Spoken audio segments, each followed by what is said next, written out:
એ બ્રાહ્મણ પ્રતિષ્ઠાનપુરની અંદર ગયો કંઈક કામેથી. ત્યાં ખૂબ જ બીમાર પડ્યો. થોડેક અહેસાસ થયો કે મને સ્ત્રીએ મારો ત્યાગ કર્યો, જેના માટે મેં સંપૂર્ણ સમર્પણ કર્યું. ક્યાંય કે ક્યારેય કોઈ સાથ છોડે ખબર ન પડે, છતાંય આપણે મિથ્યા સુખની પછાડી જ ભાગીએ છીએ.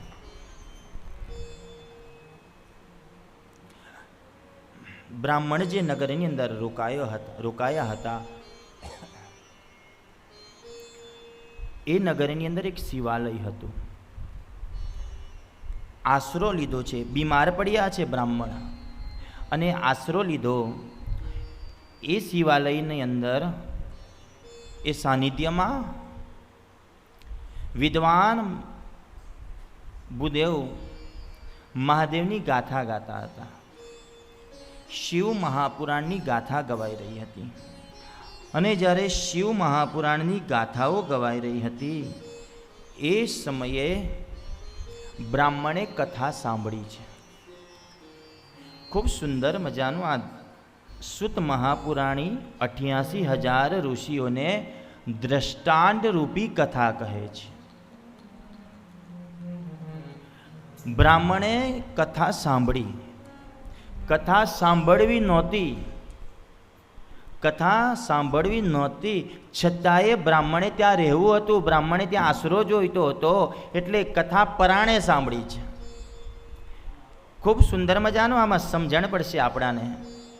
અને બ્રાહ્મણે કથા પરાણે સાંભળી છે. 9 દિવસનું કથા પારાયણ વિરામ થયું, અને એ બ્રાહ્મણનું અવસાન થયું, અને યમના દૂતો આવ્યા છે લેવા. યમના દૂતો જેવા બ્રાહ્મણને લઈ જાય છે, એટલે યમના દૂતો બ્રાહ્મણને લઈ ગયા. યમરાજને ખબર પડી, અને ત્યાંથી યમરાજે તરત જ મહાદેવના દૂતોને બોલાવી, અને મહાદેવના દૂતો આવીને એ બ્રાહ્મણને લઈ ગયા છે સાહેબ. અને તે સમયે યમના દૂતોએ યમરાજને કહ્યું કે મહારાજ, બ્રાહ્મણ તો ખૂબ પાપી હતો. દેવરાજ બ્રાહ્મણ ખૂબ પાપી હતો, અધમી હતો, છતાંય ભગવાન મહાદેવના દૂત કેમ લઈ ગયા? અને ત્યારે યમરાજાએ દૂતોને સમજાવ્યા છે કે જે કોઈ પણ ભક્તે અંત સમયે શિવ મહાપુરાણની કથા સાંભળી હોય, એને ક્યારેય યમલોકમાં લાવવા નહીં, એને સીધા શિવલોકની અંદર મોકલી આપવા. આ પરાણે કથા સાંભળી એનું આ ફળ છે. અને જો કદાચ આપણે મન લગાવીને કથા સાંભળીએ, મન હૃદયમાં મૂકીને કથા સાંભળીએ, શિવને હૃદયમાં બિરાજમાન કરીને કથા સાંભળીએ, તો આપણો ઉદ્ધાર કેમ ન થાય? થાય. કથાની વાત કરીએ ને, બધા રામાયણથી સૌ આપ પરિચિત છો. રામાયણનો પ્રસંગ સાંભળો ને તમે, એટલે એમાં એમ આવે કે ભાઈ આનો ઉદ્ધાર કર્યો, આ રાક્ષસનો ઉદ્ધાર કર્યો, પેલા રાક્ષસનો ઉદ્ધાર કર્યો, અહલ્યાનો ઉદ્ધાર કર્યો. શું આવે? રામાયણના પ્રસંગની અંદર તમામના રામે ભગવાને ઉદ્ધાર કર્યા. રાવણનો બી વધ કર્યો ને, રાવણનો પણ ભગવાને ઉદ્ધાર કર્યો છે.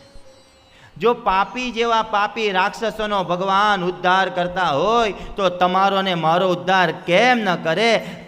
કરે ને કરે જ. યાદ રાખજો, 100% કરે.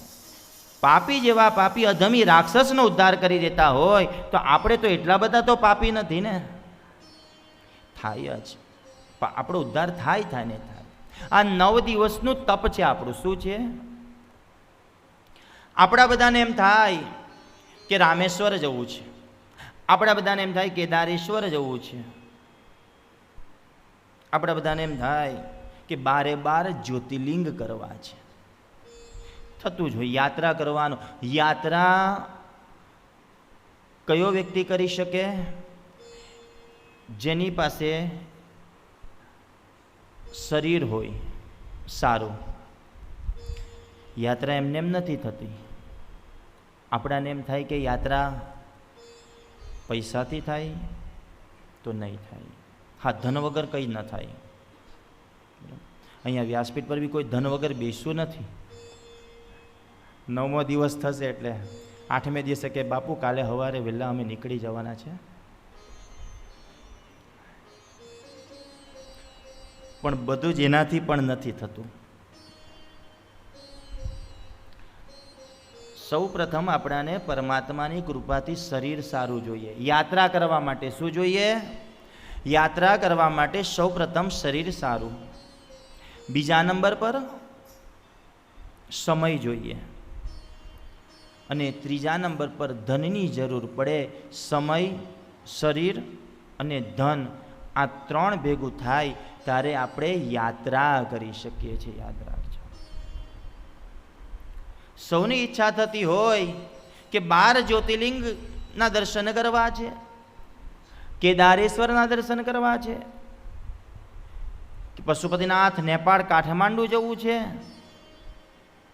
કદાચ આ બધા વિચાર જ્યારે આવતા હોય, આ દર્શન કરવાનું મન જ્યારે થતું હોય તો એક યાદ રાખજો કે આ 9 દિવસ માટે બટુકગીરી મહારાજ આખું કૈલાસ માન સરોવરને અહીંયા લઈ આવ્યા છે. 12 જ્યોતિર્લિંગને અહીંયા લઈ આવ્યા છે. સાક્ષાત પરમાત્મા મહાદેવને અહીંયા લઈને આવ્યા છે. આ 9 દિવસની ગાથા જે છે ને એને સ્વયં ભાગીરૂપી ગંગા કીધી છે, ભાગીરથી ગંગા કીધી છે. 9 દિવસ સુધી તમારાથી આ ગંગાની અંદર જેટલી ડૂબકી મરાતી હોય, જેટલી ડૂબકી લગાવાતી હોય એટલી ડૂબકી લગાવી લેજો. આ 9 દિવસ સુધી આખું કૈલાસ માન સરોવર અહીંયા પ્રગટ થયું છે. કહ્યું છે કથાના મહાત્મામાં, જે ભૂમિ પર કથા થતી હોય એ ભૂમિ સાધારણ ભૂમિ નથી હોતી. એ ભૂમિ તો સાક્ષાત કૈલાસ માન સરોવર બની જાય છે. એવી અદ્ભુત ભૂમિ બતાવી છે. એક વખત લક્ષ્મી અને નારાયણ વિચરણ કરવા નીકળ્યા હતા, ફરવા નીકળ્યા હતા રથની અંદર. રથની અંદર જેવા ફરવા નીકળ્યા એટલે એક ભૂમિ આવી અને ભૂમિ જ્યારે આવી ત્યારે ભગવાન નારાયણે રથને થોભાવ્યો. રથ પરથી નારાયણ નીચે ઉતર્યા અને ભૂમિ પર દંડવત પ્રણામ કર્યા. કોણે? નારાયણે, ભગવાન નારાયણે ભૂમિ પર સાક્ષાત દંડવત પ્રણામ કર્યા અને દંડવત પ્રણામ કરી ઊભા થયા. માટી ભૂમિમાંથી, જમીનમાંથી એક ચપટી માટી લીધી, પોતાના કપાળ પર લગાવી, મસ્તક પર લગાવી અને પાછા પોતે રથની અંદર બેસી ગયા. માં લક્ષ્મીજી જોયા કરે. ધ્યાન હોય હે પત્નીનું, શું કરી રહ્યા છે, બરાબર સામે ને સામે ધ્યાન હોય. હા, કે શું કરે છે, ક્યાં નજર કરે છે.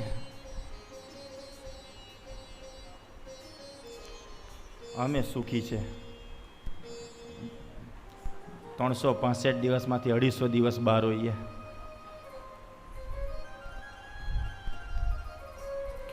હજી બી ઈચ્છા હોય તો 9મો દિવસ વિચાર કરજો ને બેગ પેક કરી લેજો. હા, 9 દિવસનો સમય છે. નહીં, હવે તો ક્યાં 9 દિવસ, આજે કયો બીજો દિવસ થયો એટલે કેટલા રહ્યા? 9માંથી 2 જાય તો ગણતા બહુ નહીં આવડે હે મને. 7 રહ્યા ને.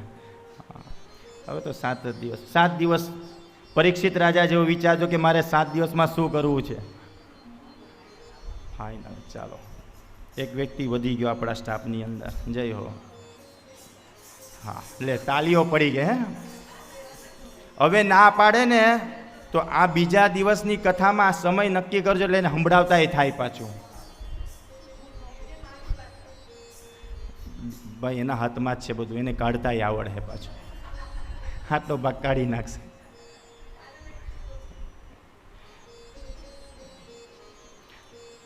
માતા બધું જોયા કરે કે નારાયણ આ શું કર્યું, દંડવત કેમ કર્યા? ત્યારે નારાયણે કહ્યું કે દેવી, આજથી ઘણા વર્ષો પહેલા અહીંયા શિવ મહાપુરાણની કથા થઈ હતી, એટલા માટે હું આ ભૂમિને વંદન કર્યું છે. આ ભૂમિ સાધારણ ભૂમિ ન કહેવાય, સાક્ષાત કૈલાસ માન સરોવર ભૂમિ બની જાય. થોડે દૂર ગયા, પાછા ભૂમિ આવી, પાછા નારાયણ ઉતર્યા અને પાછા નારાયણે એ જ રીતના દંડવત કર્યા. પાછા મા લક્ષ્મી જે પ્રશ્ન કર્યો કે પ્રભુ અહીંયા પણ ઘણા વર્ષો પહેલાં કથા થઈ છે, ત્યારે ના પાડી. ભગવાને શું કીધું? નારાયણે લક્ષ્મી માને કહ્યું કે દેવી, અનેક વર્ષો પછી આ પૃથ્વી લોક ઉપર શિવ મહાપુરાણની કથા થવાની છે. આ ભૂમિનું મહત્વ બતાવ્યું છે, અદ્ભુત ભૂમિનું મહત્વ. કદાચ આપણા બધાને સ્વર્ગ મળે, બધાને સ્વર્ગ મળે, હું તો ભગવાનને પ્રાર્થના કરું તમામને સ્વર્ગ મળે તો મળે, પણ પાછા એ સહદેહ સાથે સ્વર્ગ મળે. કેવું સમજાય? સહદેહ સાથે એટલે શરીરની સાથે સાથે સ્વર્ગમાં જવું, ખાલી આત્મા નહીં. સહદેહ સાથે યુધિષ્ઠિર મહારાજ સ્વર્ગમાં ગયા હતા. સહદેહ સાથે યુધિષ્ઠિર મહારાજ એક સ્વર્ગમાં ગયા હતા, આખે આખું શરીર લઈને. સહદેહ સાથે સ્વર્ગમાં જાય, પણ કદાચ તમે સ્વર્ગની અંદર જાઓ તો તમને બ્રહ્મા મળે, સ્વર્ગની અંદર જાઓ તો વિષ્ણુ મળે, સ્વર્ગની અંદર જાઓ તો મારો નારાયણ મળે, સ્વર્ગની અંદર જાઓ તો તમામ દેવી દેવતાઓ મળે, અને સ્વર્ગની અંદર જાઓ તો તમામ દેવી દેવતાઓના આશીર્વાદ મળે. પણ તમને સ્વર્ગમાં કથા ન મળે, કથા તો પૃથ્વી લોક પર જ મળે આપણાને. એટલે હરિ અનંત, હરિ કથા અનંત, હરિ કરતા પણ એની કથા અનંત બતાવી છે, ભગવાન કરતા પણ ભગવાનની કથાનું મહાત્મ વધારે બતાવ્યું છે.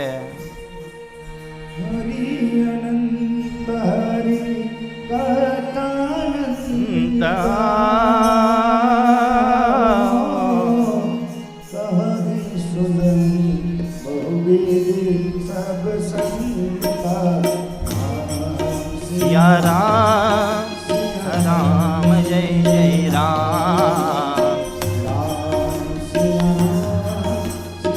सब ताली बजाइए, हाथ ऊपर. जय द्वारकाधीश.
राम जय जय राम.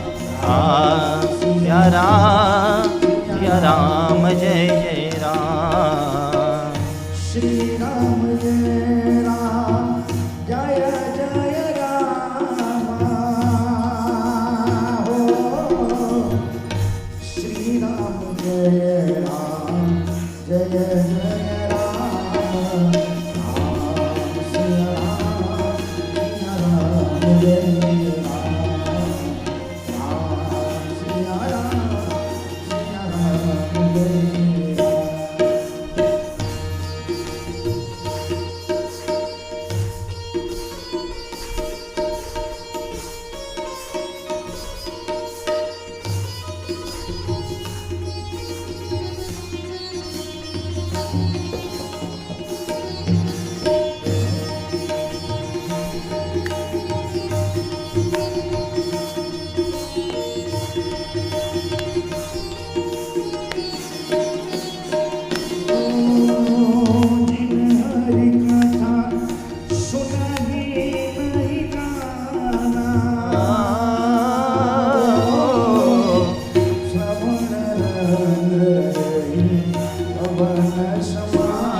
સિયા રામ જય જય રામ રામ સિયા રામ જય જય રામ. જય સોમનાથ, જય મહાદેવ, જય મહાદેવ, જય તાપી મૈયા, જય તાપી મૈયા, જય હો.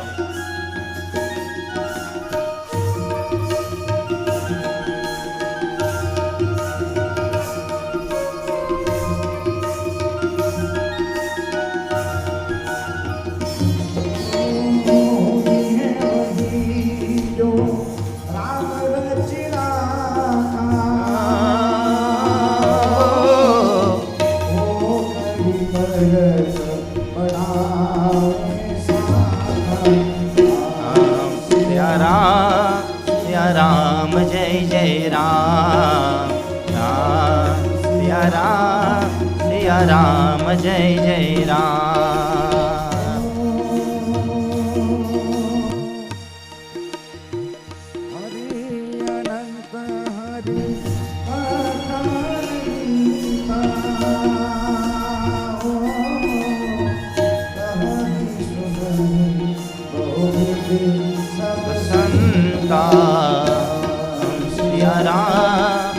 રામ જય જય રામ સિયા રામ જય જય રામ સિયા રામ જય જય રામ રામ જય જય રામ. હરિ કરતા પણ જો અનંત હોય તો એની કથા છે, એની ગાથા બતાવી છે. ક્યાંય જઈએ આપણે, સ્વર્ગની અંદર જઈએ તો એની ગાથા સાંભળવા ન મળે, એની ગાથા તો પૃથ્વી લોક પર જ આપણાને સાંભળવા મળે છે. એવી ગાથાની અંદર હજી સુત મહાપુરાણીને ઋષિઓએ પ્રશ્ન કર્યો કે હજી એકાદું દ્રષ્ટાંત કોને, કે હજી અમને કથા ઉપર શ્રદ્ધા જાગે. તો એકાદું દ્રષ્ટાંતની અંદર સુત મહાપુરાણીએ સુંદર મજાનું એક કથાનું વર્ણન કર્યું છે, જેને આપણે દૃષ્ટ બિંદુકની કથા કહીએ છીએ. જેને કથાને આપણે બીજા નામથી ઓળખીએ, ચંચુલાની કથા. સૌએ આપ કદાચ યુટ્યુબના માધ્યમથી, ટીવીના માધ્યમથી આ કથા ઘણી સાંભળી હશે. એક પૂર્વ સમુદ્રની પાસે કિનારે એક વાસ્કલ કરીને ગામનું નામ હતું. એ નગરની અંદર એક દુષ્ટ બિંદુક નામનો બ્રાહ્મણ રહેતો હતો. બ્રાહ્મણ પોતાના સંગના લીધે બગડ્યો છે. કુસંગથી જીવન આપણું બગડે છે, યાદ રાખજો. સંગ હંમેશા સાચાનો હોવો જોઈએ. સંગ હંમેશા સત્યનો હોવો જોઈએ. અને સંગ હંમેશા જે આપણું સારું બોલી શકતો હોય એનો સંગ હોવો જોઈએ. કદાચ 4 બહેનો બેઠા હોય અને એમાંથી 2 બહેનો ઉઠી જાય અને બીજી 2 બહેનો જે બચે અને એ 2 બહેનોની વાત કરતી હોય તો એ સંગ પણ કશો કામનો નથી. આપણે 2 મિત્ર 4 મિત્ર ભેગા હોય, એમાંથી 2 મિત્ર જો કદાચ ઊભા થઈ જાય અને 2 મિત્રની બીજી વાતો થતી હોય તો એવો સંગ પણ આપણે કઈ જ કામ નથી. સંગ એવો કરો કે આપણાને તમામ ડૂબેલા હોઈએ, કોઈક અધમીના જગ્યા પર ડૂબ્યા હોઈએ, એમાંથી આપણાને તરાવી નાખે, એનું નામ સંગ કહેવાય. બાકી કુસંગ જો જીવનમાં કરીશું તો આપણે ડૂબવાના એ ચોક્કસ છે. એક વખત એક કીડાને અને ભમરાને મિત્રતા થઈ. આ સંગની વાતનું એક સુંદર મજાની એક કથા છે. ધ્યાનથી સાંભળજો કે આ સંગ આપણાને ક્યાં લઈ જાય છે. સંગ આપણાને ક્યાં સુધીને લઈ જાય છે? હંમેશા માટે સંગ કરવો તો સામેવાલાનો રંગ જોઈને સંગ કરવો, એના સંસ્કાર જોઈને સંગ કરવો, એની અંદર પાત્રતા જોઈને સંગ કરવો. એક વખત બંનેની મિત્રતા થઈ છે, એક કીડો અને એક ભમરો. આ બંનેની એક વખત મિત્રતા થઈ. એક દિવસ કીડાએ ભમરાને આમંત્રણ આપ્યું ભોજન માટે કે ભાઈ તું મારો મિત્ર બન્યો છે, મિત્રતાને માં તારે મારા ઘરે પધારવું પડશે, હું જ્યાં રહું છું એ જગા પર પધારવું પડશે અને ત્યારે મારે સાથે બેસીને ભોજન કરવાનું છે. ભમરાને એમ થયું લાવને મિત્રતા થઈ છે તો હવે ઊંચ નીચ કેવું રાખવું. ભમરો કીડાને ત્યાં ભોજન કરવા જાય અને જ્યારે ભોજન કરવા જાય એટલે કીડા તો ક્યાં રે, કાદવની અંદર કીડો રે. ક્યાં રે? એણે તો બધી થાળી પાથરી આપી કે બસ આ મારે, હું કાદવમાં રહ્યો, આમાંથી જે મળે મારે ખાવાનું તારે ખાવાનું. ભમરો કે મિત્રતા કરી છે, એનું આમંત્રણને માન રાખ્યું છે, હવે ફસાણા છે તો હવે કંઈક તો ખાવું તો પડશે, માન રાખવું તો પડશે. જે મળ્યું એ ભમરાએ રાજી ખુશીથી ઉતાર્યું અને ભમરો ત્યાંથી જતો રહ્યો. હવે ભમરાને એમ થયું કે લાવને, જો કીડાએ મને આમંત્રણ આપ્યું હોય ભોજન માટે તો હું પણ એને ભોજન માટે આમંત્રણ આપું. એટલે ભમરાએ કીડાને ભોજન માટે આમંત્રણ આપ્યું. ખૂબ સુંદર કથા છે, ખૂબ દ્રષ્ટાંત સારું છે. કીડો આવ્યો, ભમરો ક્યાં રહી? પુષ્પ ઉપર રહી, અલગ અલગ પુષ્પ પર રહી. કીડાને બોલાવ્યો, કીડાને આમંત્રણ આપ્યું, કીડાને કહ્યું આવી જા ભાઈ.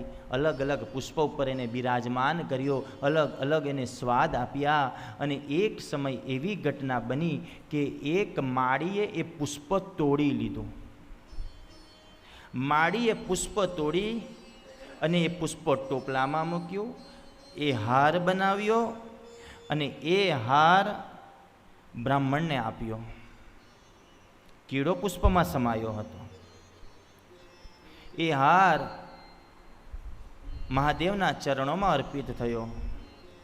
સાંજનો સમય થયો, ભૂદેવ આવ્યા. ભૂદેવે બધું નિર્માળ્ય ઉતાર્યું અને એ હાર એક ટોપલામાં મૂક્યો અને ભૂદેવ છેલ્લે ટોપલો લઈ અને એને ગંગામાં વિસર્જન કર્યું. અને ત્યારે કીડો કહે આ સારા સંગ કર્યો તો આજે ગંગાનું જળ મને પ્રાપ્ત થયું. એટલે સંગ હંમેશા કરો તો એવાનો સંગ કરો કે આપણાને ગંગામાં ડૂબકી લગાવી દે, એવાનો સંગ કરવો જોઈએ.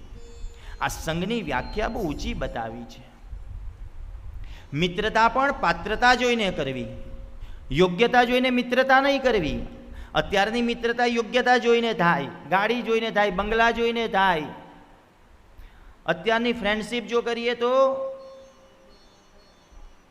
યોગ્યતા જોઈને નહીં પણ પાત્રતા જોઈને મિત્રતા કરજો. અને જેને પાત્રતા મિત્રમાં જોઈ એ મિત્ર તમારા માટે અડીખમ ઊભો રહેશે. યાદ રાખજો. મિત્રતાની વ્યાખ્યા પણ બહુ મોટી, વિશેષ સમજાવીશ મિત્રતા વિશે. હજી તો 7 દિવસ બાકી છે. ખૂબ નિરૂપણ કથાનું કર્યું છે. એ બિંદુક બ્રાહ્મણ ખૂબ જ દુરાચારી હતો, અધમી થયો, કુસંગ થયો અને કુલતા સ્ત્રીઓની જોડે વ્યવહાર સંબંધો રાખવા લાગ્યા. આ વાતની ખબર એની પત્નીને થઈ છે. જ્યારે એની પત્નીને ખબર પડી, પત્નીએ ખૂબ જ એને સમજાવ્યો પણ છતાંય સમજતો નથી. મિથ્યા સુખની પછાડી માણસ એટલો બધો વ્યસ્ત થઈ જાય છે કે સૌથી પહેલા તો એ પોતાનું ધર્મને જ છોડી દે છે. મિથ્યા સુખના લીધે સૌ પ્રથમ એ પોતાના ધર્મને છોડશે, એ પોતાના આચરણને છોડશે, એ પોતાના કર્તવ્ય કર્મને છોડી દેશે આ મિથ્યા સુખના કારણે. અને મિથ્યા સુખ તમને થોડીક વાર માટે સારું લાગે. કેટલી વાર માટે? ક્યાંક આપણાને કદાચ ઢોસા ભાવતા હોય, ઇડલી ભાવતી હોય, આઈસ્ક્રીમ ભાવતું હોય, એ આપણે મોઢા સુધી મૂકીએ, ફક્ત ને ફક્ત 2 મિનિટ 4 મિનિટ સારું લાગે, એ જેવું અંદર ઉતરી ગયું પછી એ બધું કચરો જ બની જાય છે. મિથ્યા સુખની પછાડી જ આપણે બધા વ્યસ્ત છે અને મિથ્યા સુખના લીધે આપણે તમામ ધર્મનો ત્યાગ કરીએ છીએ, તમામ આપણે સત્કર્મનો ત્યાગ કરવા લાગીએ છીએ અને મિથ્યા સુખના લીધે આપણે સૌથી મોટામાં મોટું માનવતા ભૂલી જઈએ છીએ. સૌથી મોટામાં મોટી માનવતા આપણે મિથ્યા સુખના લીધે ભૂલી જઈએ છીએ. બ્રાહ્મણને ઘણો બધો સમજાવ્યો, બ્રાહ્મણ ન સમજ્યો. આ બાજુ ચંચુલાને ખબર પડી, ચંચુલાએ સમજાવ્યો, ન સમજ પડી. હવે ચંચુલા પણ અપમાર્ગે જવા લાગી. આ વાતની બ્રાહ્મણને ખબર પડી, છતાંય બ્રાહ્મણે કહ્યું કે તું તારી જિંદગી જીવ, હું મારી જિંદગી જીવીશ. આમ તે કહી બંને છૂટા પડે છે. એક દિવસ એ બ્રાહ્મણનું મૃત્યુ થાય છે. ચંચુલાનું સમયની સાથે યૌવન ઘટવા લાગ્યું. આ કાયા મનુષ્યની એવી ને એવી રહેવાની નથી. કાયાનો કોઈ દિવસ ભરોસો કરવો નહીં, પોતાનો શ્વાસનો ભરોસો ન કરવો, ન શ્વાસોનો વિશ્વાસો. રંગવતો મહારાજ કહે કે એક ફેરી દુશ્મનનો ભરોસો કરવો સારો, એક ફેરી દુશ્મનનો ભરોસો કરવો સારો, પણ પોતાનો શ્વાસનો ભરોસો કોઈ દી કરતા નહીં. એ ક્યારે બંધ થઈ જાય આપણાને ખબર નથી પડી. આ શ્વાસ જેટલો સમય ચાલે ને એટલો સમય આપણાને ભક્તિનો સમય મળ્યો હોય ભક્તિ કરી લો, કંઈ સત્કર્મ કરવાનો સમય મળ્યો હોય સત્કર્મ કરી લો. આ શ્વાસ ક્યારે બંધ થઈ જશે એ આપણાને કંઈ ખબર નથી. ચંચુલાની કાયા ઘટવા લાગી.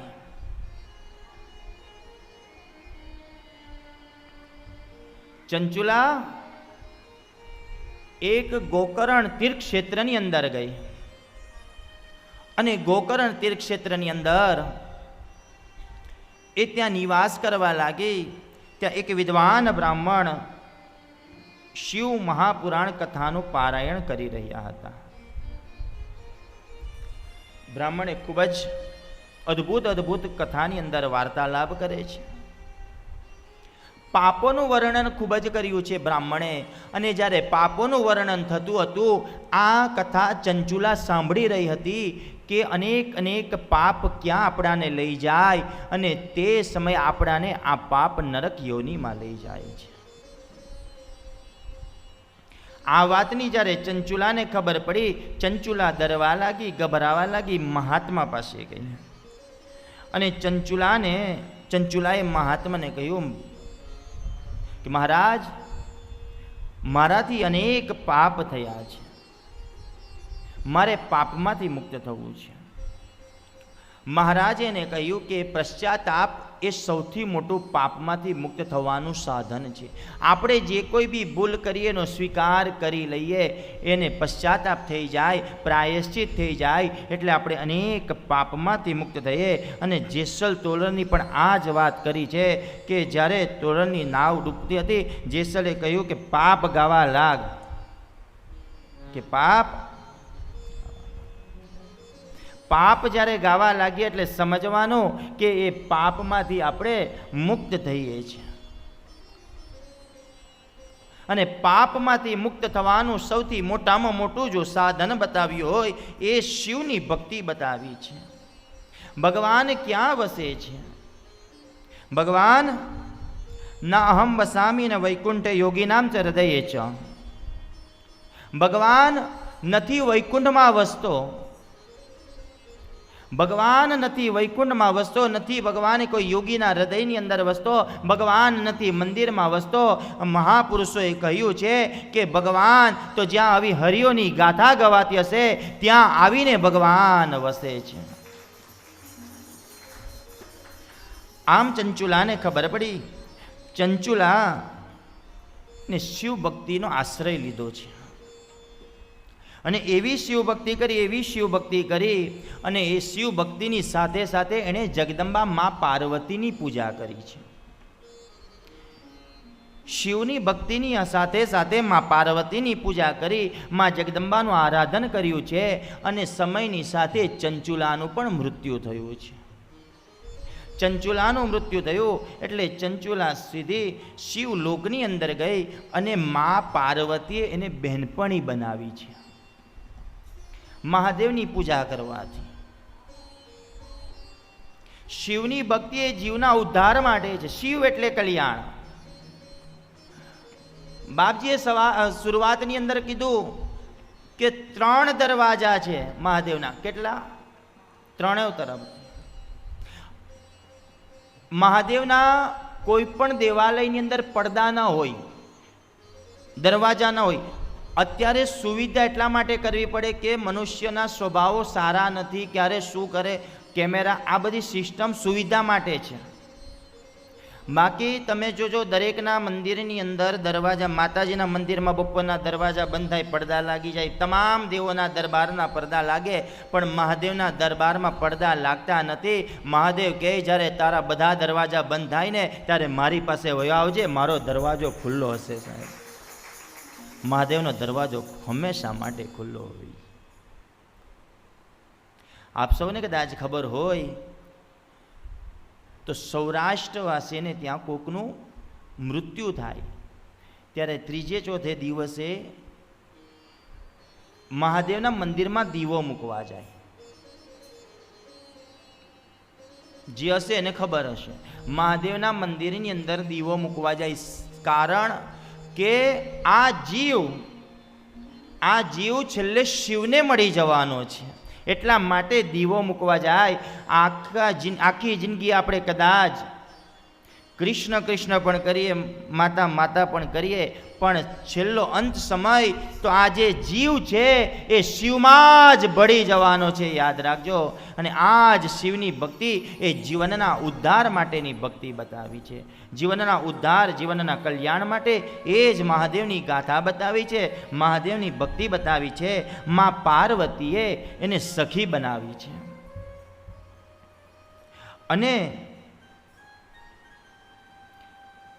ચંચુલાએ માને પ્રશ્ન કર્યો કે માં, મારા પતિ ક્યાં છે? ત્યારે માએ કહ્યું કે વિંધ્યાચલ પર્વતની અંદર તારો પતિ પિશાચ બનીને બેઠો છે, પિશાચ બનીને ભરે છે, પિશાચ બનીને રખડે છે. જેની મતિ સારી એની ગતિ સારી. જેની જીવનમાં મતિ બદલાય ને એટલે સમજી જવાનો કે એની ગતિ બદલાઈ ગઈ. મતિ હંમેશા સારી હોવી જોઈએ. બ્રાહ્મણની મતિ બદલાઈ, એનું જીવન વ્યર્થ થયું. ચંચુલાએ કહ્યું પોતાના પતિ પર દયા કરીને કે માં, મારા પતિને ઉદ્ધાર થાય એવો કોઈક ઉપાય બતાવો. માએ એક તુમ્ર નામના ગાંધર્વને બોલાવ્યો છે અને માએ તુમ્ર નામના ગાંધર્વને બોલાવી અને માએ કહ્યું કે આને શિવપુરાણની ગાથા સંભળાવજે. અને તુમ્ર નામના ગાંધર્વને વિંધ્યાચલ પર્વત પર પોતાની ચંચુલા પત્નીની સાથે મોકલે છે. અને એ વિંધ્યાચલ પર્વત પર જઈ એ બ્રાહ્મણની આત્માને પહેલાં દોરડા વડે બાંધે છે. દુષ્ટ આત્માને કથા સાંભળવી ન ગમે. એનું દૃષ્ટાંત ગઈકાલે આપ્યું. થોડીક વાર થાય એટલે ઊભા થવાની ઈચ્છા થાય, થોડીક વાર થાય એટલે આમ જવાની ઈચ્છા થાય. સીધા બેસી ન શકે. એને દુષ્ટાત્મા કીધું છે. પાછા બધા બાપુ પર નજર નહીં કરતા, એને આખું તંત્ર હાચવવાનું છે એટલે વારંવાર ઊભા થાય. બધા પાછા એમ કે બાપુએ વારંવાર કામથી ઊભું થવું એ જરૂરી છે. એમણે તો આટલું મોટું તંત્ર લઈને બેઠા છે, થવું પડે એમનું. ને એમને બધી છૂટ છે. એ યોગી પુરુષ છે સાહેબ.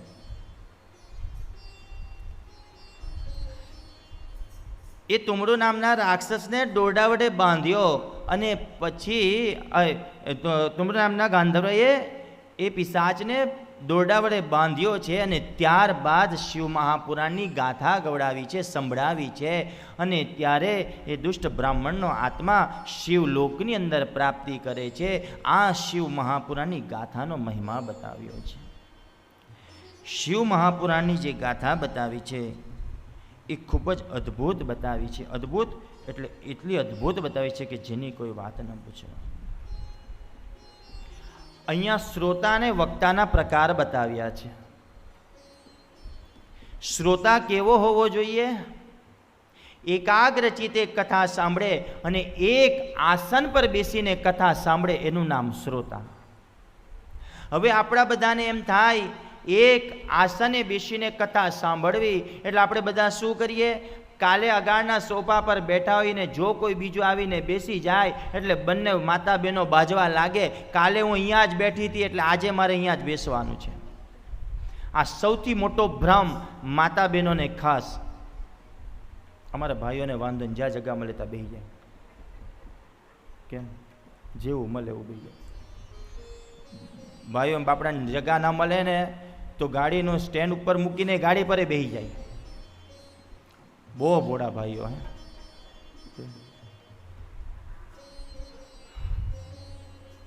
બહુ જ કે આ બેની મીટિંગ લેવી પડે મારે કથા પતે પછી. હા, કઈક રાજ છુપાયેલું લાગે છે બેઉમાં. એક આસન એટલે જે ભૂમિ પર બેસો, જે જગા પર બેસો, એ જગાની અંદર જરૂરી નથી કે આજે આગળના સોફા પર બેઠા એટલે આગળના સોફા પર જ બેસવું. કોઈ પણ જગ્યા તમને કથા સભાની અંદર મળે એ જગા પર બેસીને એકાગ્ર ચિત્તે કથા સાંભળો, એનું નામ એક આસન કહ્યું છે. એનું નામ એકાગ્ર ચિત્તે, એને એક આસન કહેવાય. મન ધ્યાન એ સંપૂર્ણ કથામાં હોવું જોઈએ, એનું નામ એક આસન કહ્યું છે. અને શ્રોતાઓએ ધ્યાનથી કથા સાંભળવી અને સાંભળવા દેવી, એનું નામ એક આસન કહ્યું છે. એના પ્રકાર તો મેં ગઈકાલે બતાવ્યા હતા. ઊંટ જેવા, પોપટ જેવા, હંસ જેવા અનેક અનેક પ્રકાર બતાવ્યા છે. વક્તા કેવા હોવા જોઈએ? ભાગવતજીના મહાત્માની અંદર શ્લોકમાં કીધું છે વિરક્ત વક્તા. વિરક્ત એટલે લાલચ તૃષ્ણા વગરના વક્તા હોવા જોઈએ, જેનામાં ક્યાંય લોભ ન હોય. જેનામાં કથા કરવા જાય એટલે એમ ન થવું જોઈએ કે આજે હું કથામાંથી આટલા રૂપિયા કમાઈને ઘરે લઈ જાઉં, હું આટલા લાખોનું લઈ જાઉં, આ લઈ જાઉં ને પેલું લઈ જાઉં. ક્યાંય લાલસા ન હોય, ક્યાંય તૃષ્ણા ન હોય, ક્યાંય છે તે લાલચ ન હોય. આ ધર્મની ગાદી છે. આ ભાગ્ય હોય, પુણ્ય હોય તો આ ધર્મની ગાદી, અનેક પુણ્ય ભેગા થાય ત્યારે આ ધર્મની ગાદી પ્રાપ્ત થાય. એમને આ ધર્મની ગાદી બધાને પ્રાપ્ત નથી થતી સાહેબ. કદાચ ભગવાન આવે ને મારો ભેટો થાય ભગવાન સાથે ને એમ કે માંગ માંગે તે આપું. શું કે પરમાત્મા કદાચ એમ કે માંગ માંગે તે આપું, અને ત્યારે પરમાત્મા પાસે એક જ વસ્તુ માંગીશ કે પ્રભુ કદાચ મને બીજો જન્મ આપવો જ હોય તો આજ વ્યાસ ગાદીનો મને અધિકારી બનાવજે. આ જ જોઈએ છે, બીજું કાંઈ જોઈતું નથી. ગાડી એ નથી જોઈતા, બંગલા એ નથી જોઈતા, બસ આ જ વ્યાસ ગાદીનો અધિકાર બનાવી દેજે. મારા માટે સંપૂર્ણ સુખ, સ્વર્ગનું સુખ મને આ મારી વ્યાસ ગાદી પર બિરાજતા બધું જ મને પ્રાપ્ત થાય છે. આ ગાદી એમને પ્રાપ્ત નથી થતી. એનો વેપાર ન થાય, એનું નામ કથાકાર. વૈષ્ણવ વક્ત કેવો વક્તા? જે હરિનો ભગત હોય, વિષ્ણુનો ભગત હોય, વિષ્ણુના ગુણગાન ગાતો હોય. એ જ વ્યાખ્યા નરસિંહ મહેતાએ આ એક સુંદર મજાના ભજનની અંદર કરી છે કે ખરેખર વૈષ્ણવ ભક્ત એટલે કોણ અને કેવો હોવો જોઈએ.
આમ શ્રોતા અને વક્તાના પ્રકાર બતાવ્યા છે. આ 7 અધ્યાયનું મહાત્મ્ય ભગવાન મહાદેવના ચરણની અંદર અર્પણ કરીએ. આમ અહીંયા કથાનું બંધારણ ચાલુ થાય છે. કથા કોણે ક્યાં કેવી રીતના કરી છે. મહાદેવજીએ સૌ પ્રથમ માતા પાર્વતીને કથા સંભળાવી છે. સૌ પ્રથમ વક્તાજી હતા એ મહાદેવજી અને શ્રોતાજી હતા એ મા સતી જગદંબા પાર્વતી હતા. બીજા નંબર પર નંદિકેશ્વર મહારાજ. નંદિકેશ્વર મહારાજ સનતકુમારોને કથા સંભળાવે છે અને સનતકુમારોજી વ્યાસજીને કથા સંભળાવે છે. વ્યાસજી સૂતજીને કથા સંભળાવે છે અને સૂતજી 88,000 ઋષિઓને કથા સંભળાવે છે અને પ્રણવ બાપુ તમને કથા સંભળાવે છે. આ કથાનું બંધારણ છે. કથાના મહાત્માને વિરામ કરતા કથાની અંદર ખૂબ જ અલગ અલગ સુંદર વર્ણન કરવામાં આવ્યું છે. ભક્તિનો પ્રાદુર્ભાવ જગાવો એ શ્રેષ્ઠ બતાવ્યું છે. અને ક્યાંક ભક્તિના પ્રાદુર્ભાવની અંદર ક્યાંક ભૂલ ન થાય એ ખાસ ધ્યાન આપવું. મહાદેવની ગાથાની અંદર એવું કહેવું છે કે મનને સાફ રાખીને મહાદેવના દરબારમાં જવું. ક્યાંક વ્યસન મોઢામાં મૂકીને પણ દરબારમાં ન જવું. આજે આપણે બધાને ગઈકાલે એક વાત થોડી અધૂરી રહી ગઈ હતી કે આ જગત જે છે વ્યસન અને ફેશનમાં પૂર્ણ થાય છે. વ્યસન શું કામ કરવું? અને વ્યસન કરવું જ હોય, જામ પર જામ પીને से क्या फायदा, जाम पर जाम पीने से क्या फायदा, रात को पी सुबह को उतर जाएगी, तू हरि नाम की प्याली पी तेरी जिंदगी सवर जाएगी. व्यसन करવું હોય તો હા મહાદેવનું કરો ને, કોણ ના પાડે? વ્યસન કરવું હોય તો ભક્તિનું કરો ને, કોણ ના પાડે? 4 પડીકી વગર ના ચાલે તો એવું વ્યસન કરો કે હું દિવસમાં 40 માળા ન કરું તો ન ચાલે, એવું વ્યસન કરો ને. પણ એ વ્યસન આપણાથી નથી થતું. વ્યસનની અંદર પાછું અત્યારે એમાં પાછી વ્યસનમાં એ ફેશન છે. અમુક વ્યક્તિ પડીકી લઈ, ખબર, ઘણાને જોયા છે,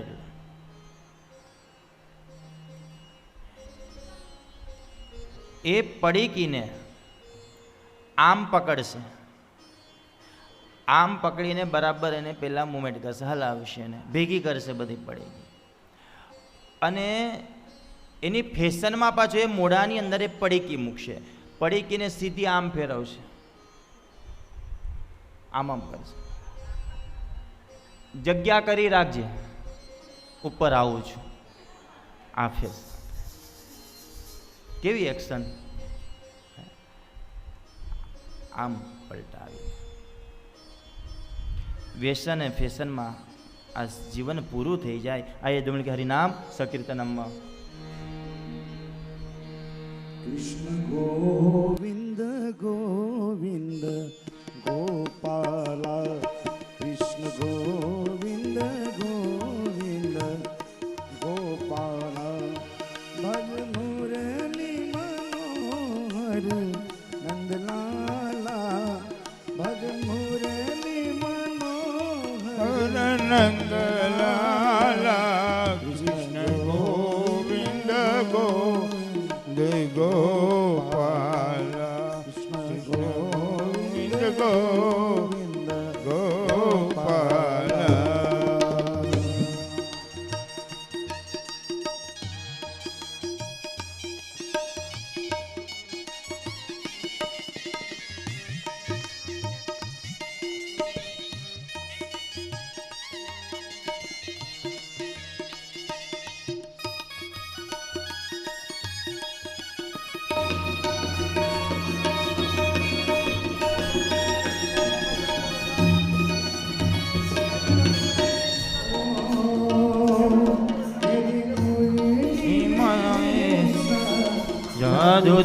જદુદાલા રલી મેસા, જદુદાલા ગોવિંદ ગોવિંદ ગોપાલા, કૃષ્ણ ગોવિંદ ગોવિંદ ગોપાલા.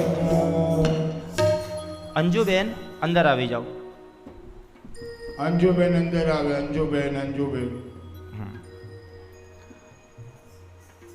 અત્યારે બેસી જાઓ. કથા જ્યારે ચાલુ થશે, જ્યારે લાલાને અંદર લાવવામાં આવશે, આ જ મંડપ અહીંયા જ ઊભો રહેવાનું છે. બે બહેનોએ આપણે વધામણા સામસામે કરવાના છે. અને જ્યારે મોબાઈલનું આ બે લાઈનમાં ત્યારે મોબાઈલ બંધ રાખવા. હજી સમય છે, ધ્યાન રાખવાનું. એ હજી થોડીક વાર છે. અંદર જ બેસવાનું, બહાર નથી જવાનું. આજે જેવા પગથિયા ચડીને આવશે ત્યારે 2-4 વધારે બહેનોને ઊભા કરજો, ફૂલની પુષ્પની વૃષ્ટિ કરવા. સમજાયું? એક લાઈન આ બાજુ ને એક લાઈન આ બાજુ ને વચ્ચેથી આવશે.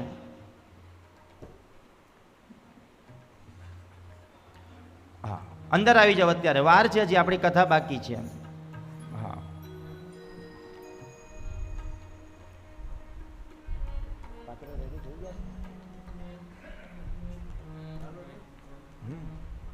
બધું રેડી છે.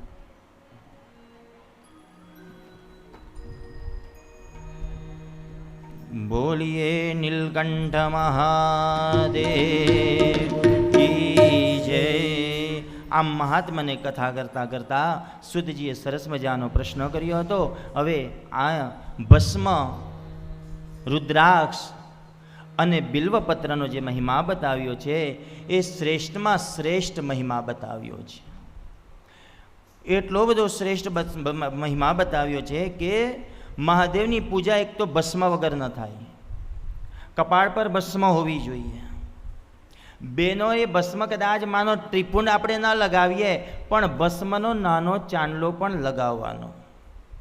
સાઉથ ગમી જાવ ને તો દરેક બહેનોના કપાળ પર જોજો એક સફેદ ભસ્મનું તિલક હોય ને હોય. ભસ્મ લગાવવાથી આપણે આયુષ્યની વૃદ્ધિ પણ થાય છે. અને ત્યારબાદ રુદ્રાક્ષની માળા, શિવની પૂજા કરવા બેસીએ ત્યારે રુદ્રાક્ષની માળા તમામ ભાઈઓ પણ પહેરી શકે, બહેનો પણ પહેરી શકે. રુદ્રાક્ષની ઉત્પત્તિ કઈ રીતના, કેટલા મૂકી, એ બધું આવતીકાલની આપણે કથાની અંદર લઈશું. આમ રુદ્રાક્ષની માળા ભસ્મના 3 પ્રકાર બતાવ્યા છે. એક લોકાગ્નિ ભસ્મ, વેદાગ્નિ ભસ્મ અને શિવાગ્નિ ભસ્મ. લોકાગ્નિ જે ભસ્મ છે એ સામાન્ય મંત્રો દ્વારા જો કદાચ યજ્ઞ કરવામાં આવે એમાંથી જે ભસ્મ ઉત્પન્ન થાય એને લોકાગ્નિ ભસ્મ કહેવાય. વેદાગ્નિ ભસ્મ એટલે વેદ મંત્રો દ્વારા જે યજ્ઞ યાગાદી કરવામાં આવે એને વેદાગ્નિ ભસ્મ કહેવામાં આવે. આપણા બધાને એમ ઘણાને એવો ભ્રમ છે કે ઉજ્જૈનની અંદર ચિતામાંથી ભસ્મ આરતી કરે છે ને. ઘણાના મુખેથી સાંભળ્યું છે કે ચિતાની ભસ્મ, આપણી એવી કોઈ તાકાત નથી કે આપણી રાખ મહાદેવને ચડે. ભસ્મ આરતી રોજ થાય, સવારની ભસ્મ આરતી થાય, પણ એ કઈ ભસ્મ?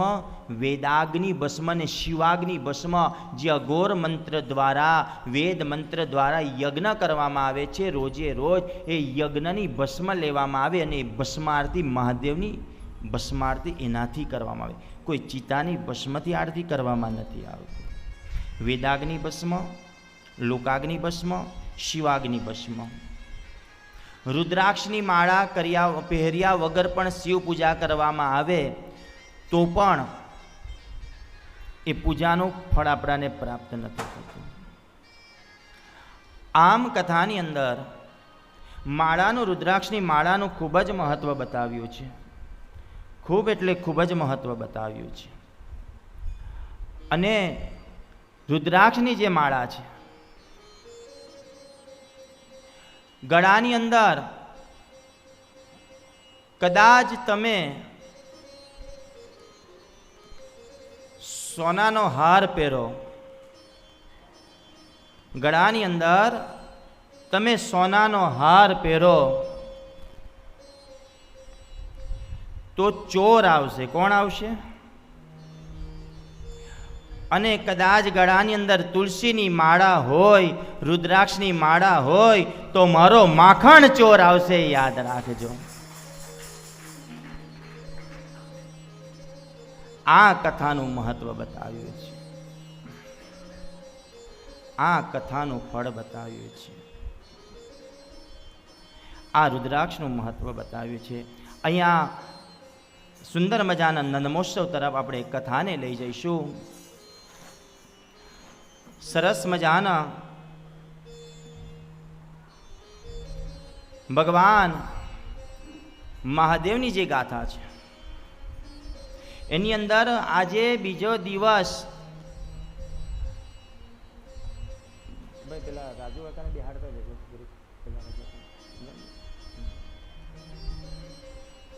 રાજુ કાકા અંદર આવી જાવ ને જરા.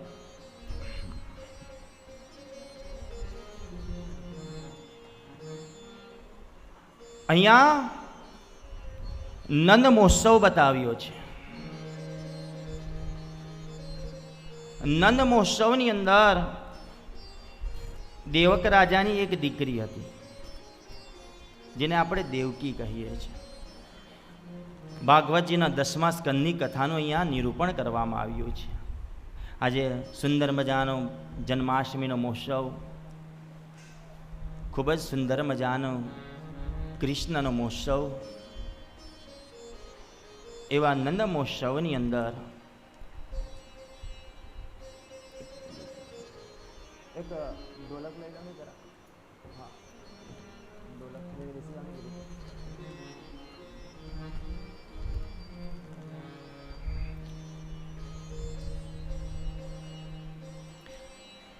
ખૂબ એટલે ખૂબ જ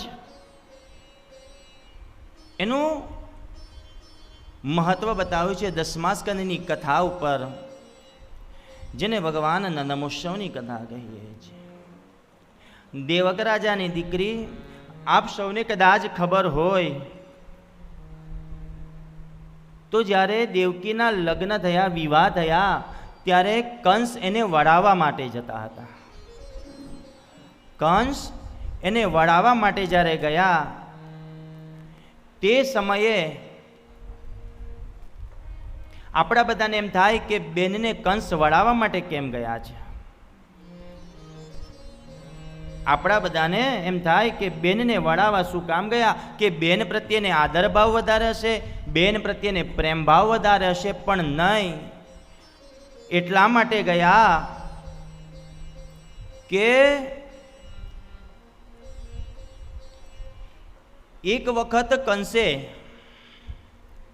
પોતાના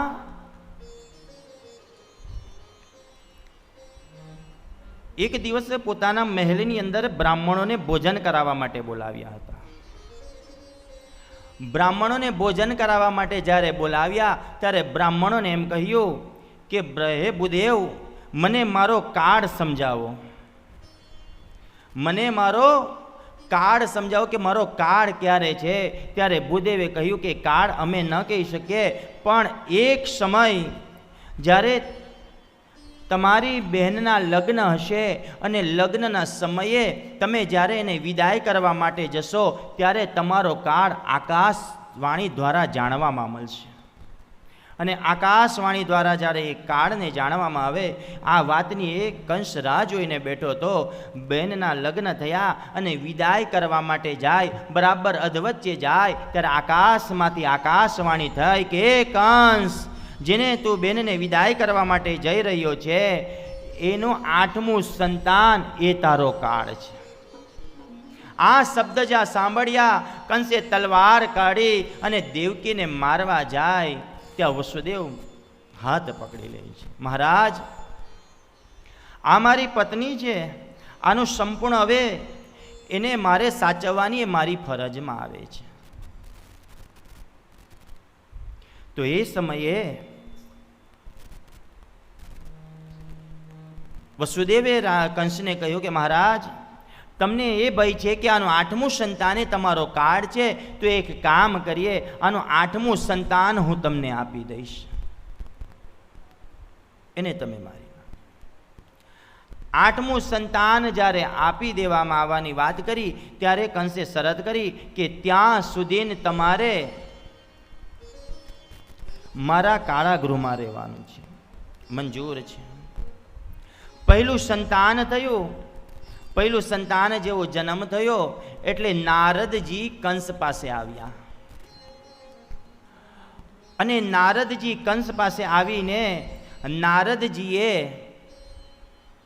કંસને કહ્યું કે આ પહેલું સંતાન જન્મ્યું છે, તો એને તારે છોડી દેવો છે. ત્યારે કંસે કહ્યું કે દેવર્ષિ, મારું તો 8મું સંતાન કાળ છે. ત્યારે કંસે કહ્યું કે એક 8 પાકડીવાળું કમળ લઈને આવો. કંસ 8 પાકડીવાળું કમળ લઈને આવ્યા. એને ગણતરી કરી બતાવી, તો આમથી પણ 8 થાય અને આમથી પણ 8 થાય. એટલે કંસને કહ્યું કે મહારાજ, હવે આમાંથી 8મું સંતાન કયું ગણવું, પહેલું 8મું ગણવું કે છેલ્લું 8મું ગણવું? તો કંસ કહે દેવર્ષિને, તો શું કરું, આ પહેલા સંતાનને પણ મારી નાખું? તો કે એ હું ન કહું. આટલું કહી નારદજી ત્યાંથી જતા રહી. આપણા બધાને એમ થાય કે નારદજી આગ લગાવવાનું કામ કરે, એવું નથી. નારદજી જેવો કોઈ સિદ્ધ પુરુષ નથી બતાવ્યો. નારદની વ્યાખ્યા કરે ના વત્તા રદ. નારદનું ક્યારે રદ ન થાય, એનું નામ નારદ. ના વત્તા રદ. અને નારદજી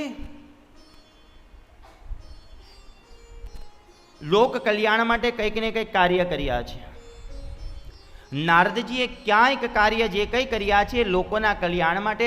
વિચાર આવે કે હવે આ કંસને કેમ આવી લાલસા જગાડી કે બાળકનો વધ કરી નાખે. એનું પાપ જ્યાં સુધી વધે નહીં ને કંસનો, ત્યાં સુધી ભગવાન પૃથ્વી પર જન્મ ન લઈ. એને પાપ વધારવા માટે ભગવાને આ એક લીલાની રચના કરી હતી. પહેલું સંતાન જન્મ થયો એનો વધ કર્યો. બીજો થયો, આમ કરીને 6 બાળકનો વધ કરી નાખ્યો. 7મું ગર્ભ જેવું રહ્યું એટલે ભગવાને નારાયણે શેષ નારાયણને બોલાવ્યા છે. ખૂબ સુંદર મજાની વાતો કરી છે નારાયણને. શેષ નારાયણને એમ કહ્યું કે હે દેવ, હે નારાયણ, ચાલો પૃથ્વી પર આપણે જન્મ લેવાનો સમય થઈ ગયો છે. પણ શેષ નાગે અહીંયા 2 શરત કરી છે ભગવાનને સાથે શરતમાં એવું કહ્યું કે પ્રભુ, પહેલી શરત હું એ કરીશ કે હું તમારો મોટો ભાઈ બનીને આવીશ. પૃથ્વી પર જો કદાચ આપણે બંને જન્મ લેવાનો છે તો હું તમારો મોટો ભાઈ બનીશ. અને બીજું કે હું જે કહીશ તેમ તમારે કરવાનું. ભગવાન કે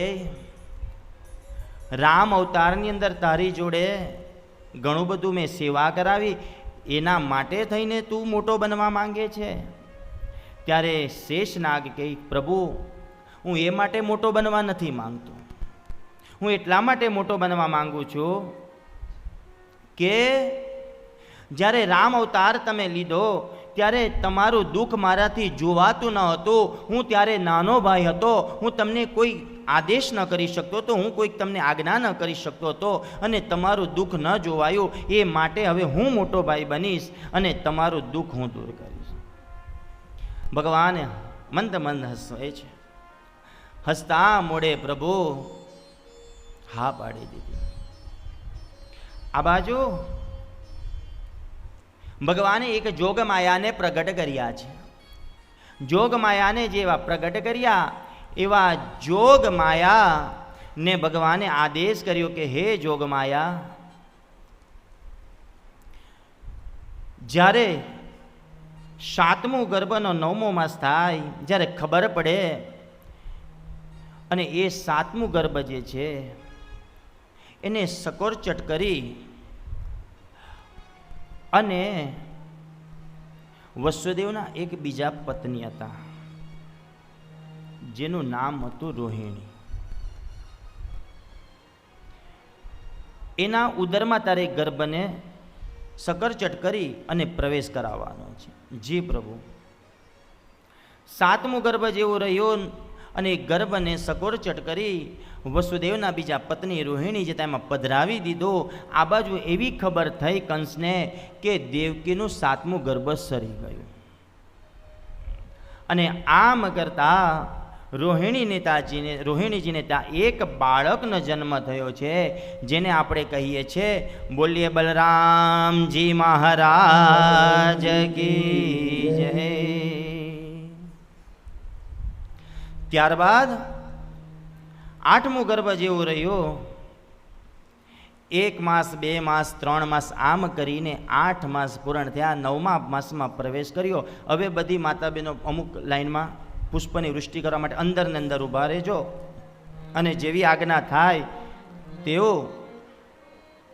અંદર પ્રવેશ કરાવવાનો છે. ત્યારબાદ આ બાજુ કોઈ ઝૂલા પાસે આવી જજો.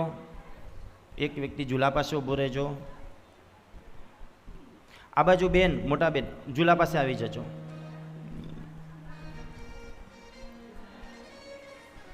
જ્યારે કથા ધ્યાનથી સાંભળજો અને ખાલી જેને જે કાર્ય સોંપવામાં આવે બધાએ નથી ઊભું થવાનું, ખાલી અમુક જ બહેનો. હા,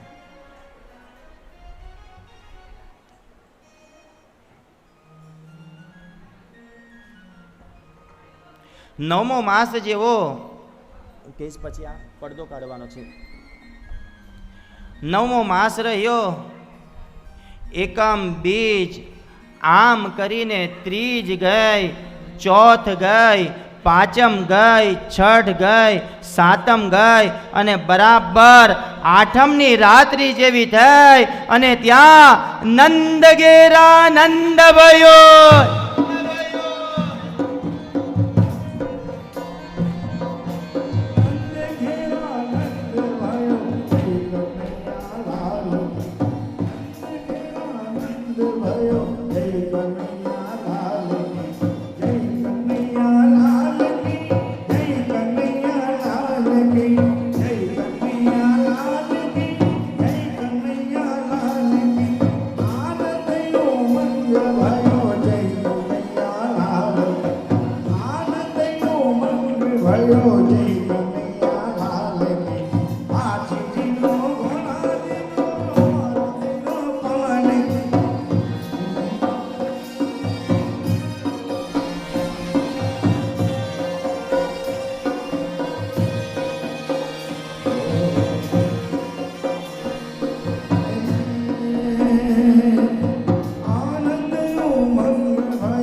નંદ ભયો જય કનૈયા લાલ કે, ઘેરા નંદ ભયો જય કનૈયા લાલ કે.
રણ છોડ છે એને મને માયા લગાડી રે દ્વારિકાનો નાથ મારો રાજા રણ છોડ છે એને મને માયા લગાડી રે એને મને માયા લગાડી મારા એને મને માયા લગાડી મારા તમે મને માયા લગાડી રે ગાયોનો ગોવાળ મારો ગિરધર ગોપાલ છે એને મને માયા લગાડી ધીરે દ્વારિકાનો નાથ મારો રાજા રણ છોડ છે એને મને માયા લગાડી રે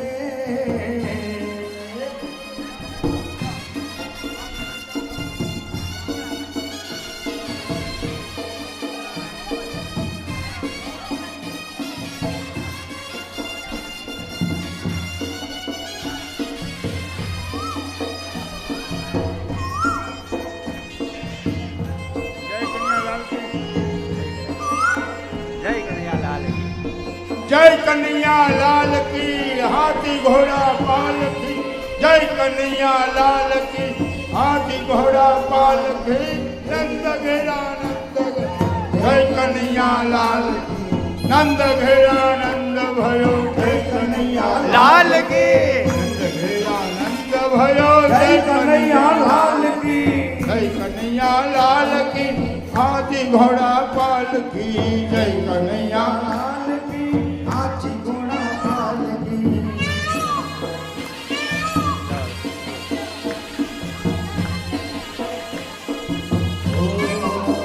એ હાથ ભગડાવો વગડાવો રૂડા શરણાયો મેંઢો હાથ ભગડાવો વગડાવો રૂડા શરણાયો મેંઢો એ શરણાયો ને ઢોલ નગારા શરણાયો ને ઢોલ શરણાયો ને ઢોલ નગારા શરણાયો ને ઢોલ હાથ ભગડાવો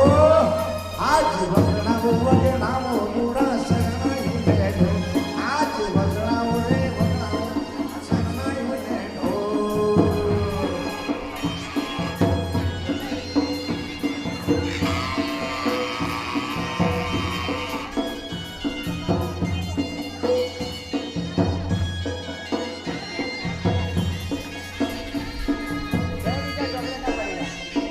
રમાદો બધાને હા હા રાસ રાસ ચાલુ કરજો હાલો બધા શાંતિથી બેસે રાસ લેવાનો છે રાસ રાસ રમાદ રમાદ બધાને ભાઈઓ શાંતિથી બેસી જાય અને રાસ લઈએ આપણે માટલી ફોડવાની બાકી છે માટલી ફોડવાની બાકી છે એક કરાવીએ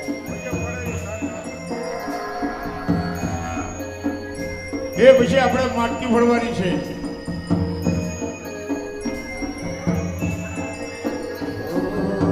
તારા વિના શ્યામને એક રડ લાગે આશ્રમવાને વેલવા તારા વિના શ્યામને એ કલડું લાગે રાસ રમવાને વેલવા આવજે તારા વિના શ્યામ એક લડકારે તારા વિના શ્યામ એક રડ લાગે આશ્રમવાને વેલવા આશ્રમવાને આવજે તારા વિના શ્યામને એ કલડું લાગે આશ્રમ રમવાને વેલવા તારા વિના શ્યામને એ કલડું લાગે રાસ રમવાને વેલવા આવજે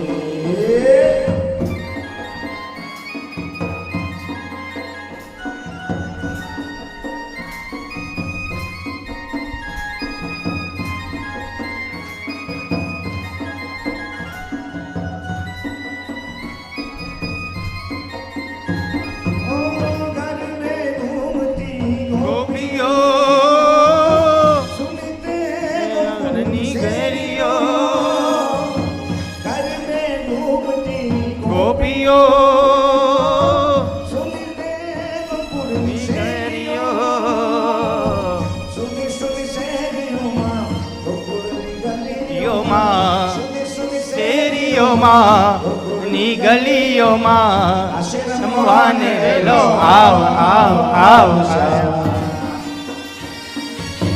તારા વિના શ્યામ મને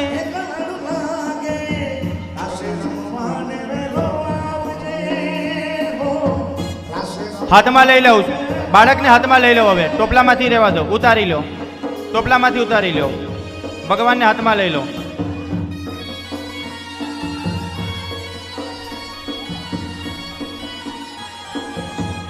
બાળકને હાથમાં લઈ લો.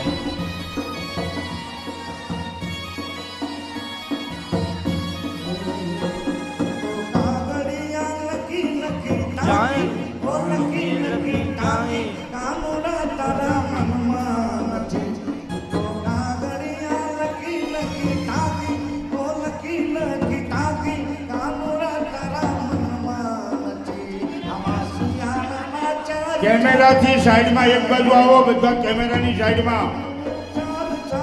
કેમેરાની જગ્યા ખાલી કરો, બીજું કાંઈ નહીં આવે.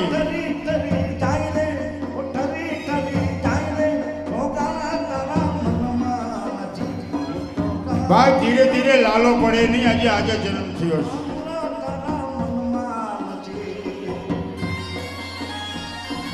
મહારાજ તમારું કેમેરાનું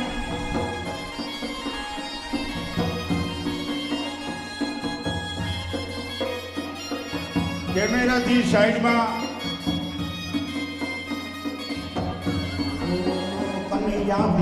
વાલા રે કનૈયા મુરલી વાલા રે, કનૈયા મુરલી વાલા રે, કનૈયા મુરલી વાલા રે.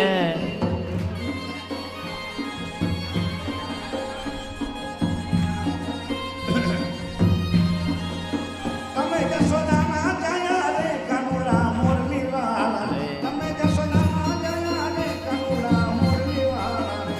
એ નાગો વાલા વાલા વાલા વાલા વાલા વાલા એ નાગો વાલા રે બલિરામ મુરલી વાલા રે.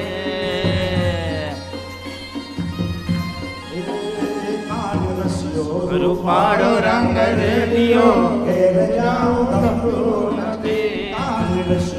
રૂપાળો રંગ રેલિયો ઘેર જાઉં ગમતું નથી. એ મારે માથે રે ઘેર જાઉં ગમતું નથી. મારી માથે છે યમુના હેલ રે, હેલ જાઉં ગમતું નથી. એકાદ રસ્યો રૂપાળો રંગ રેલિયો હેલ જાઉં ગમતું નથી.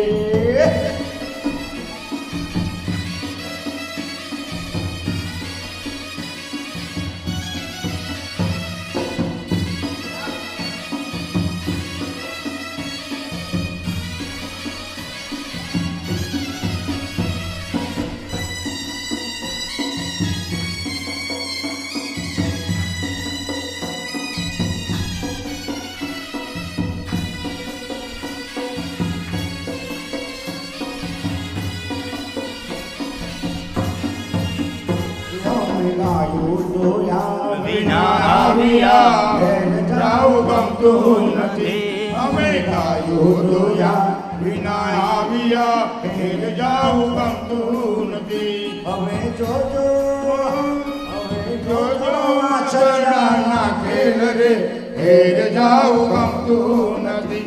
હવે જોજો આચરણના ખેલ રે, હેલ જાઉં ગમતું નથી. એકાદ રસ્યો રૂપાળો રંગ રેલિયો હેલ જાઉં ગમતું નથી.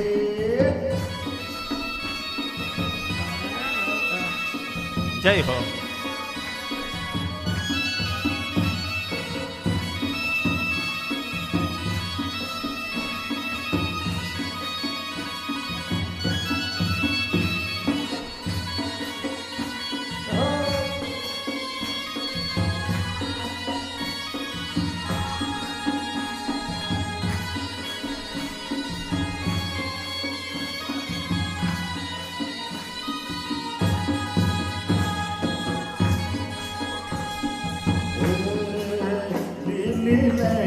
મળી રે લો નાગર વેલનો છોડ, પરોડના રે ઘેર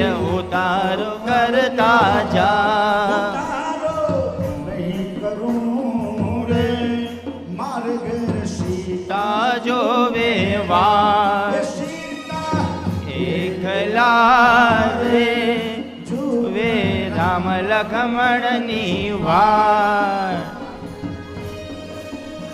એ ઠાકોર ના ઠાકોર તારા બંધ દરવાજા ખોલ ખોલ ખોલ ખોલ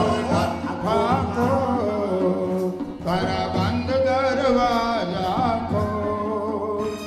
એ જય રણ છો માખણ ચોર તારો ગલીએ સો દુનિયાનો દાતાર બની તું એમ થયો છે કઠોર ઠાકોર ના ઠાકોર તારા બંધ દરવાજા ખોલ ખોલ ખોલ ખોલ ઠાકોરના ઠાકોર તારા બંધ દરવાજા ખોર.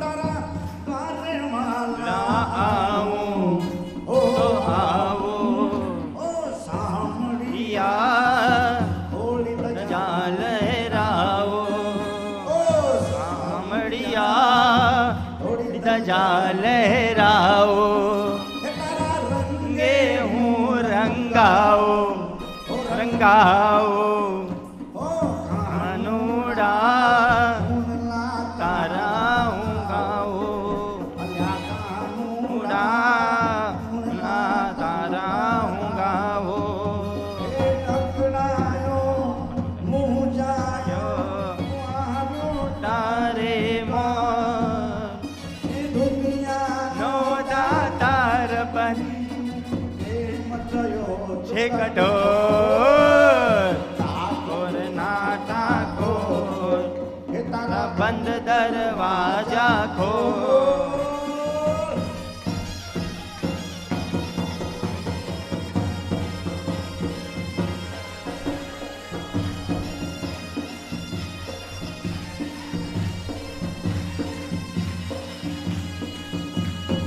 आधा ढूंढ रहे हे मेरा श्याम देखा ढूंढ रहे श्याम देखा श्याम हमने वृंदावन में देखा श्याम हमने वृंदावन में देखा राधे राधे राधे राधे राधे राधे राधे राधे राधे वे तेरा श्याम देखा रास बचाते आते हुए तेरा श्याम देखा ढूंढ रही इसने मेरा श्याम देखा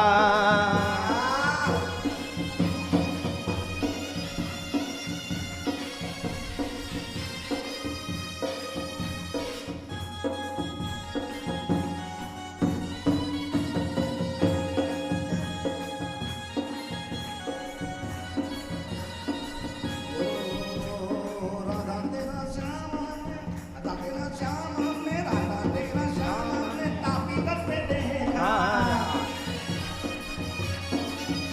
अरे राधा तेरा श्याम हमने अटल धाम में देखा ये रास बचाते ते हुए राधा तेरा श्याम देखा रास चाहते हुए तेरा श्याम देखा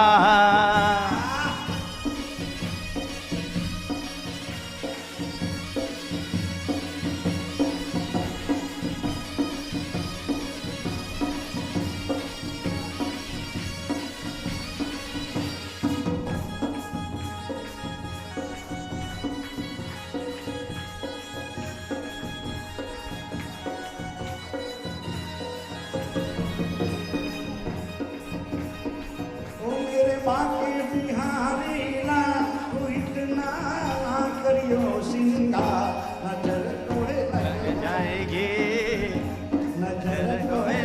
जाएगी।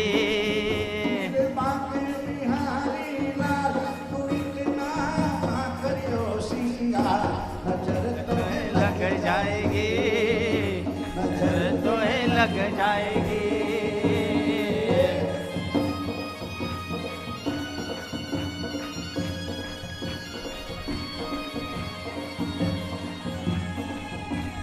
ओ गोविंद आला रे आला मटकी फोड़ो। माल बीज बाला गोविंद आला रे आला जरा मटकी संभाल बोलो। माला 1 2 3 4 5 6 7 है गोविंद आला रे आला की संभाल बिजवाला। એને હાથમાં કાંઈ આપો તોડવા માટે. શ્રીફળ આપો, શ્રીફળ, શ્રીફળ.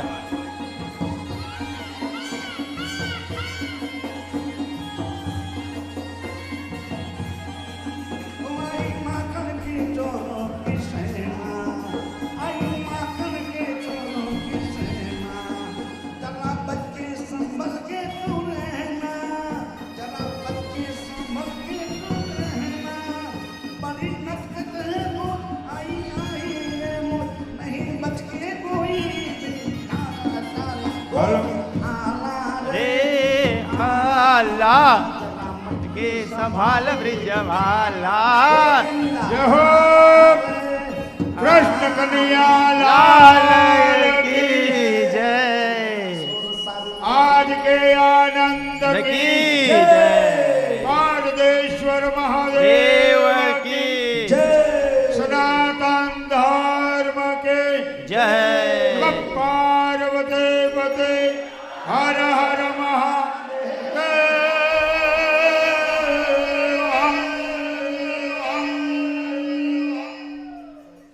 હવે પોતાના સ્થાન પર જે દેવતાઓ બન્યા છે એ આગળ આવી જાય. આરતી થવાની છે. આગળ એને ખુરશી આપી દો, ખુરશી બેસે. આરતી થાય ત્યાં સુધી સોફાએ મૂકી દો તો ખુરશી મૂકો.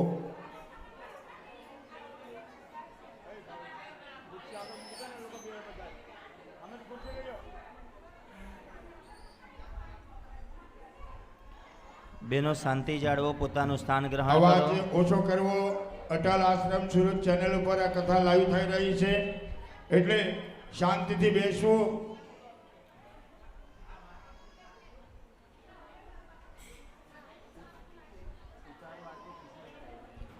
બધા દેવતાઓ બિરાજો. મહાદેવ કી. ઘણા દેવતાઓ આવ્યા છે કથામાં તો.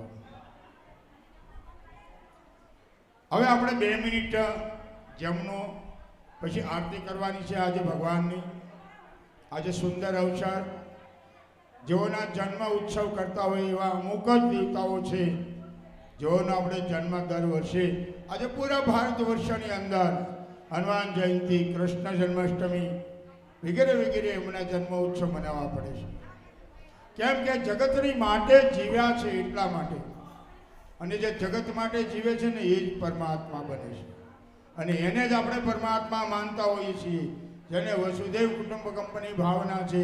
દરેક જીવ મારો પરિવાર છે. જીવ માત્ર પર દયા કરે ત્યારે ઈશ્વરની એને એમ કહેવાય કે આ કોઈ દયાળુ કરુણાળુ મહાત્માઓ છે અથવા કોઈ કરુણાળુ વ્યક્તિ છે.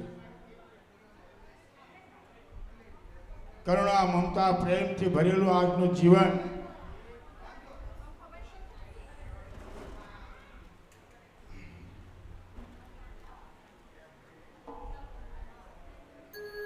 આજે જેનો જન્મ ઉત્સવ આપણે મનાવ્યો, જરા શાંતિ આરતી કરીને પછી બધાએ ફલાર કરવાનું છે. શાંતિ જાળવવાની. આરતી થઈ જાય પછી બોલો. આજે જેમનો આપણે જન્મ ઉત્સવ કરી એના વિશે મને આજે વિચાર આવ્યો કે જે ભગવાન કૃષ્ણ યદા યદા હિ ધર્મસ્ય ગ્લાનિર્ભવતિ ભારતે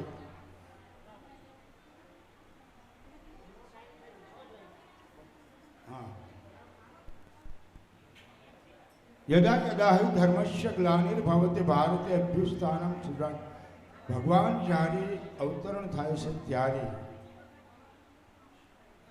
એનું કોઈ કારણ હોય છે. જો અવતાર જેના થાય એની જન્મ જયંતિ મનાવવામાં આવે, જન્મ ઉત્સવ જેને આપણે હિન્દુ શાસ્ત્રમાં કહેતા હોઈએ, પણ શિવનો જન્મ ઉત્સવ નથી મનાવાતો. એ અજન્મા દેવ છે, જેની આપણે કથા સાંભળી રહ્યા છીએ. એનો જન્મ નથી, એ અવિનાશી છે. અને જે જન્મથી રહિત હોય એ જ જન્મના ચક્કરના મુક્તિમાંથી માર્ગ આપે છે. વિષ્ણુ ભગવાન પાલન કરે, બ્રહ્મા સર્જન કરે, જેને આપણે ત્રિકાલજ્ઞ કહીએ એવા ભગવાન કૃષ્ણનો આજે જન્મદિવસ. અને આ બધું જગત જ્યારે હાલતું હોય અને જ્યારે સર્જન કરવાનો ભગવાનને વિચાર થાય ત્યારે એમ કહે છે કે ભગવાનની અનુકંપા ત્યારે જ પરમાત્માનું અવતરણ થાય.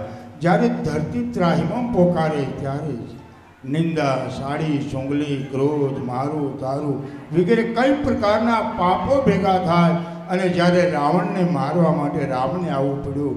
અરે આપણે હિરણ્યકશ્યપને જોઈએ તો એમ થાય કે પોતાનું સંતાન વિરોધ કરી રહ્યું, મેં ખુદા, મેં ખુદા. હવે આપણે એક વિચાર કરીએ કે સુરત જિલ્લો જોઈએ.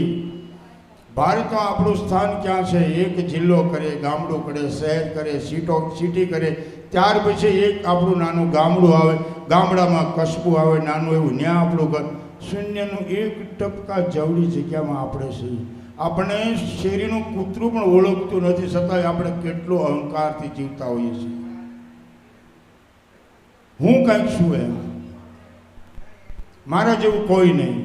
આ અહંકાર આપણને પતન તરફ લઈ જાય છે. થોડો સમય લાગે, કદાચ પૈસાનો પાવર હોય તો થોડો સમય રહે, પણ એક કાળની થપ્પડ લાગે ને એટલે આપણને ખબર પડી જાય. એટલે આજે આવા દિવસે જન્માષ્ટમી પૂરા ભારત વર્ષમાં ખૂબ જ ધામધૂમથી આ ઉત્સવ મનાવવામાં આવે છે. જેનો ઉત્સવ 7 સંતાનોનો મૃત્યુ પામ્યા પછી 8મો કાળ. બાપુની કથા હું ભલે બહાર ફરતો હોઉં પણ મારું ધ્યાન કથામાં હોય. બહાર પણ જેટલી મજા આવે છે એટલા જ બહાર પણ લોકો સાંભળે છે બેચીને. તો એ 8મો ગર્વ ખબર નહીં કે કયો 7મો છે ને કયો 8મો છે. અને ભગવાનની લીલા તો જુઓ, આખું સંતાન બદલાઈ ગયું. એક પાલક અને જન્મદાતા. અને નરસિંહ મહેતાએ કીધું તું એક માનો, તું બે બાપનો તારું છું.